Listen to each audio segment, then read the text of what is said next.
Welcome to Samba Samba. Enjoy the video. You'll begin by confirming prerequisites and starting the download. You must ensure your PC meets Windows 11 minimums.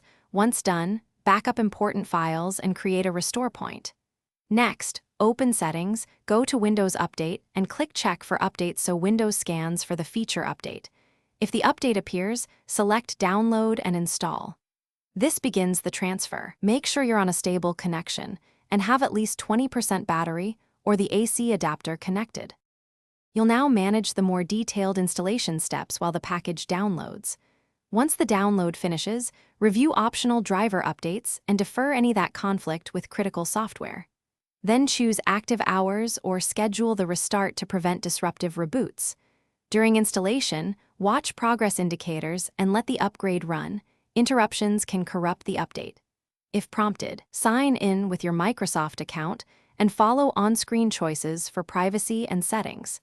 You'll complete final steps and verify everything functions. After restart, update drivers via Device Manager and run Windows Update again to fetch cumulative patches. Make sure apps launch and peripherals work. If you encounter errors, run the Windows Update troubleshooter and check disk space. Small fixes often resolve installation failures. If problems persist, use System Restore or the rollback option within 10 days to return to your prior version. Then diagnose drivers or incompatible software before attempting the upgrade again.